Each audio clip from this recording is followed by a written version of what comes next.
नमस्कार प्रेक्षकांनो, घरोघरी मातीच्या चुली मालिकेच्या आजच्या भागामध्ये मी आपलं मनपूर्वक स्वागत करतो. त्यामध्ये आता जानकी ही पुन्हा देवी आईच्या मंदिरात आलेली असते आणि देवी आईसमोर हात जोडून आता जानकी तिने आता ते जे व्रत केलेलं असतं त्यासाठीचे सगळे प्रयत्नांनिशी जानकी ते व्रत करत असते. तेव्हा आता जानकीला डोक्याला घाम येऊ लागतो, जानकीला अस्वस्थपणा वाटू लागतो आणि त्याच वेळी जानकी ही खाली बसते.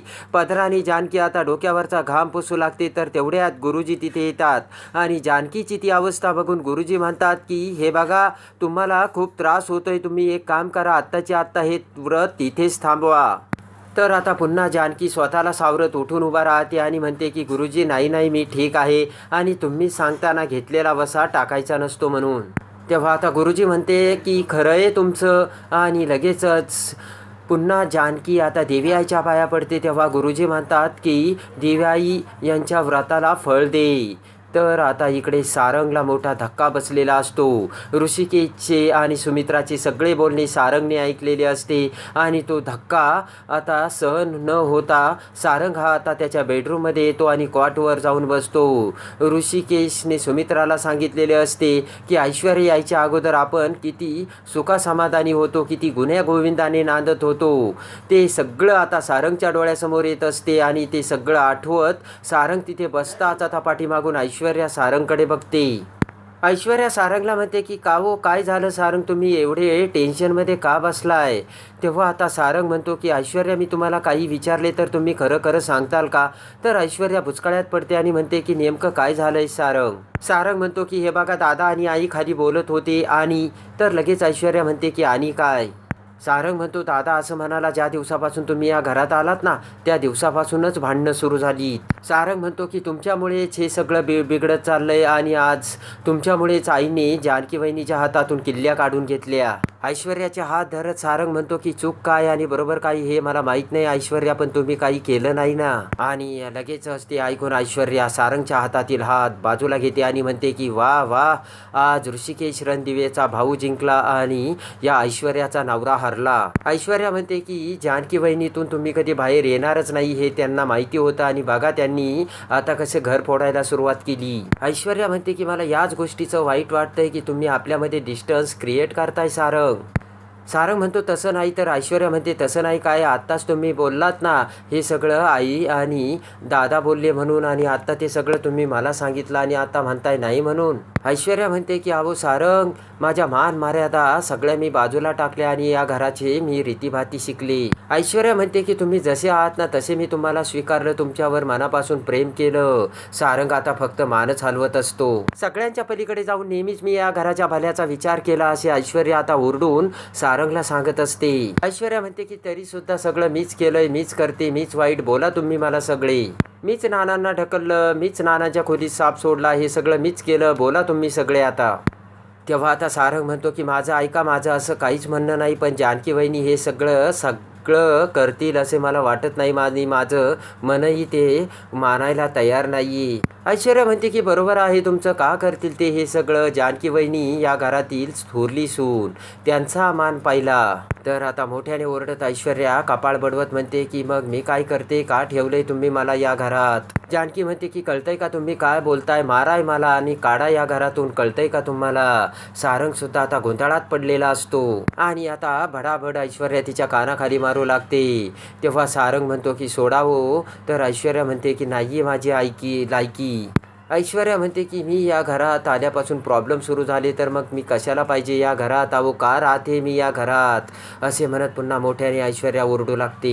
ऐश्वर्या म्हणते की मी किती प्रेम करते तुमच्यावर, एवढे प्रेम करते आणि काढा मला घराबाहेर. आणि आता ऐश्वर्याला दम लागतो आणि ऐश्वर्या धापा टाकत कॉटवर बसते. तर आता सारंग ऐश्वर्याला पाणी देतो आणि म्हणतो की ऐश्वर्या तुम्ही असं करू नका, पाणी घ्या. ऐश्वर्या म्हणते नकोही मला पाणी. सारंग म्हणतो की मान्य आहे ऐश्वर्या, माझंच चुकलं, मी तुम्हाला असं बोलायला नको होतं. आणि आता लगेचच सारंग ऐश्वर्याला समजावतो, ऐश्वर्याच्या डोक्यावर हात ठेवतो, ऐश्वर्याला पाणी देतो. रडतच ऐश्वर्या म्हणते की अहो मी काही केलं नाही. आणि पटकन आता ऐश्वर्या सारंगला मिठी मारते आणि म्हणते की आता ठेवताल ना माझ्यावर विश्वास. सारंग म्हणतो की मी चुकलं, मी तुमच्यावर विश्वास ठेवायला हवा होता आणि असं बोलायला नको होतं.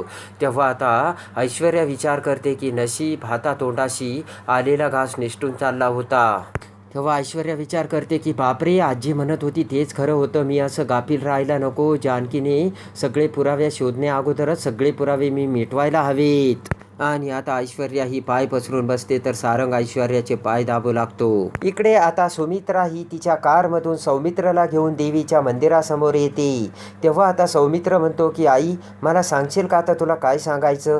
तेव्हा आता सुमित्रा म्हणते की सांगते ना, देवीच्या मंदिरात मी तुझ्याशी खोटं नाही बोलणार आणि मला तुझ्याशी काहीतरी महत्त्वाचं सांगायचं आहे.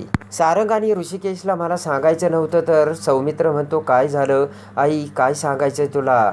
तेव्हा आता सुमित्रा म्हणते की सौमित्र हल्ली ना मला आपल्या घरामध्ये शांतच नाही वाटत. घरात गेल्यानंतर नुसतं माझं डोकं फणफणतंय आणि घरात गेल्यानंतर दररोजच नवीन काहीतरी आता घडायला लागलंय. तेव्हा आता सुमित्रा म्हणते की यांची अवस्था बघतोय ना तू, सांग बरं मला यांना किती त्रास होतोय. अजूनही हे शुद्धीवर आलेले नाही आहेत आणि तू आलायस ना सगळं काही नीट होईल सौमित्र. आणि आता सुमित्रा म्हणते की चल सौमित्र. तर सौमित्र म्हणतो की ॲक्च्युली आई मला तुला काहीतरी सांगायचं होतं आहे. घरी अवंतिका एकटी आहे. तर सुमित्रा म्हणते की तुला जायचं आहे. अरे सौमित्र का तू असा करतोयस. तर आता सुमित्रा म्हणते की ऋषिकेश आणि सारंग त्यांच्या बायकांचा विचार करतात तेव्हा माझा विचार कोण करेल सौमित्र. सुमित्रा म्हणते की तू तरी माझा विचार कर आणि नको जाऊ सौमित्र, थांब माझ्याजवळ. सौमित्र म्हणतो की आई अगं मला थांबायचं आहे पण अवंतिका तिकडे एकटी आहे. सौमित्र म्हणतो की अवंतिकाची तब्येत थोडीशी ठीक नाही आहे. तेव्हा आता सुमित्रा म्हणते की अरे माझी परिस्थिती समजावून घे ना, माझी तिसरी सून जर माझ्याजवळ असती तर किती बरं झालं असतं. सुमित्रा म्हणते की तिचा मला आधार मिळालेला असतो. आणि लगेचच सुमित्रा म्हणते की अरे एक तर गोष्ट लक्षातच नाही राहिली, अवंतिकाला तू आपल्या घरी घेऊन येणार आहे सौमित्र. सुमित्रा म्हणते अवंतिकाला बरं नाही आहे ना, तू एक काम कर अवंतिकाला आपल्या घरी घेऊन ये, मला सुद्धा अवंतिकाचा आधार वाटेल रे सौमित्र. सुमित्रा म्हणते की आता मी तुझं काही ऐकणार नाही बरं का सौमित्र, तू देवीच्या दारात आहे तेव्हा तू मला वचन दे असे म्हणत सुमित्रा आता सौमित्राचा हात आपल्या हातात घेते. सुमित्राकडे बघत सौमित्र म्हणतो की मी तुला वचन देतो आई, लवकरच अवंतिकाला घेऊन मी घरी येईल. आणि तेवढ्यात आता सौमित्र आणि सुमित्रा दर्शन घेण्यासाठी मंदिरात येतात. तर गुरुजींची त्यांची भेट होते. तेव्हा गुरुजी म्हणतात की कसे आहात तुम्ही आणि नानासाहेब बरे आहात का. आत्ताच जानकी देवीचे दर्शन घेऊन गेल्या. गुरुजी म्हणतात की सुमित्रा वहिनी तुम्ही खूप भाग्यवान आहात, जानकीसारखी सून तुम्हाला मिळाली. 3 दिवस झाले त्या निर्जळी अन्न पाण्याविना व्रत करताय. तेव्हा त्यांच्या पुन्हा येणे नानासाहेब नक्की शुद्धीवर येतील. आणि लगेच ते बघून सौमित्र म्हणतो की आई डोळ्याने ते दिसतं ते काही वेळेस खरं नसतं, नाण्याला 2 बाजू असतात. आणि तुला अजूनसुद्धा वाटतंय की आपल्या घरात हे सगळं जानकी वहिनी करेल म्हणून. इकडे आता ऐश्वर्या ती आबोली कलरची साडी तिच्या बॅगमधून बाहेर काढते आणि म्हणते की ही आबोली कलरची साडी एकदा का मी जानकीच्या कपाटात ठेवली की मग या घरातील सत्ता माझी होईल. आणि आता ऐश्वर्या लगेचच जानकीच्या कपाटात ती साडी ठेवू लागण्यासाठी कपाट उघडू लागते. त्याच वेळेस पाठीमागून जानकी तिथे येते आणि म्हणते की ऐश्वर्या काय करतेस तू. पटकन ऐश्वर्या आता जानकीसमोर येते आणि म्हणते काय म्हणालीस तू. जानकी म्हणते की ऐश्वर्या विसरलीस का, ही खोली माझी आहे.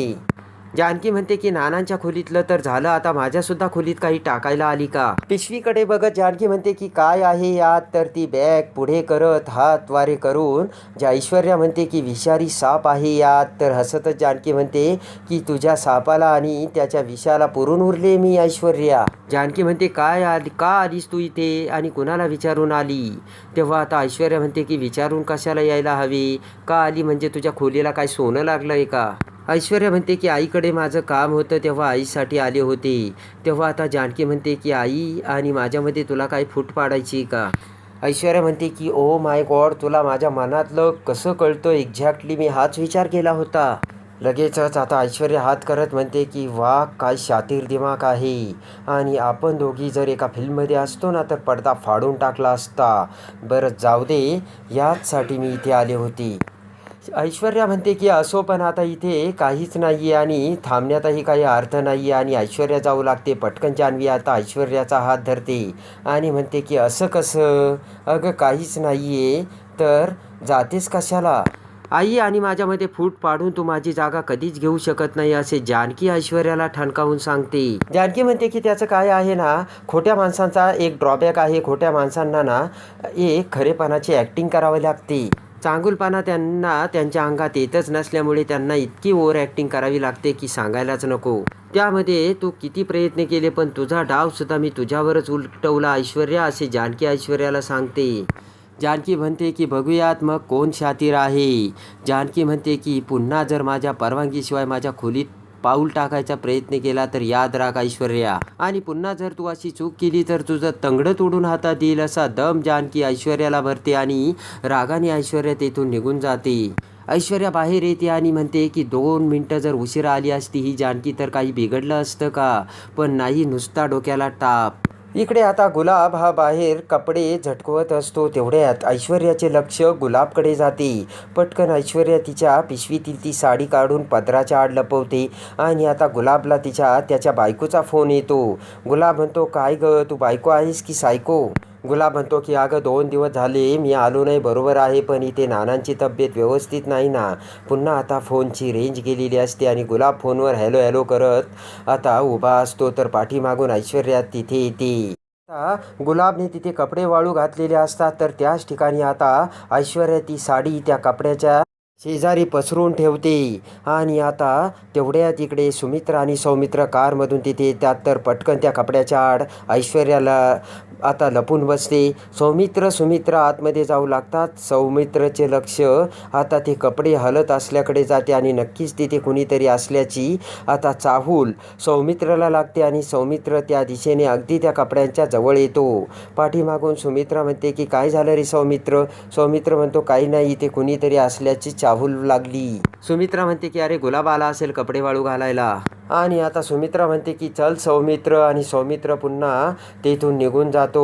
इकडे आता ऐश्वर्या खूप खुश झालेली असते आणि म्हणते की जी साडी मी जानकीच्या कपाटात लपवण्याचा प्रयत्न करत होते तीच साडी जानकीच्या कपाटातच जाणार, आणि एकदा का ती कपाटात गेली मग मी आईंना सांगेल की बघा बघा जानकी वहिनी हीच साडी नेसून आता गेली होती आणि ह्याच साडीमध्ये साप सोडणाऱ्या माणसाकडे ती गेली होती. ऐश्वर्या विचार करते की आता तू बघत जानकी, याच साडीमध्ये मी तुझा कसा पर्दाफाश करते. इकडे आता सौमित्र आणि सुमित्रा आतमध्ये येतात तर सौमित्र सुमित्राला पाणी देतो आणि म्हणतो की बरं वाटतंय की आई आता देवळात गेल्यानंतर? तर सुमित्रा म्हणते हो. त्यानंतर आता सौमित्र म्हणतो की आई मला तुझ्याकडून काही हवंय. तर सुमित्रा म्हणते काय हवंय? सौमित्र म्हणतो की आई अवंतिकाला या घरात आणण्यासाठी जसं तू माझ्याकडून वचन घेतलं ना तसं सुद्धा मला तुझ्याकडून वचन हवंय. तेव्हा आता सौमित्र म्हणतो की आई जानकी वहिनीला तू निर्जळी व्रत सोडायचं सांग. तेव्हा आता जानकी वहिनीला निर्जळी व्रत सोडायचं सांगताच आता इकडे सुमित्राला मोठा धक्का बसलेला असतो.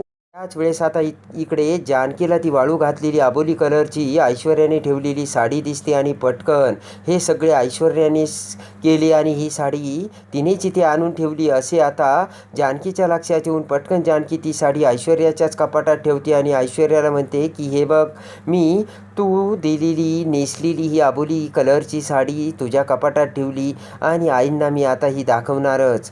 तर आता जानकी ही खाली जाते. तर आता ऐश्वर्या पटकन ती अबोली कलरची साडी घेऊन बाहेर येते आणि ती साडी पेटवून आता ती जाळू लागते. त्याच वेळेस सुमित्राला घेऊन जानकी तिथे आलेली असते आणि म्हणते की बघा बघा आई, ही ऐश्वर्या अबोली कलरची साडी जाळून पुरावाच नष्ट करायला निघाली. तेव्हा ते सगळं बघून ऐश्वर्यानेच हे सगळं केलं हे जानकीसमोर येऊन आणि सुमित्रासमोर येऊन पटकन आता रागाने सुमित्रा पुढे येऊन ऐश्वर्याच्या कानाखाली मारते आणि सगळ्या सत्याचा आता सुमित्रासमोर ऐश्वर्याच्या पापाचे भांडे फुटलेले असते आणि सत्य समोर आलेले असते. तर आता घराच्या किल्ल्या पुन्हा सुमित्रा ही कशा जानकीकडे देते आणि ऐश्वर्याला कशी घराबाहेर काढते हे बघण्यासाठी आणि घरोघरी मातीच्या चुली मालिकेच्या डेली अपडेटसाठी बेल नोटिफिकेशनवर क्लिक करून आपल्या चॅनलला लाईक करा, सबस्क्राईब करा.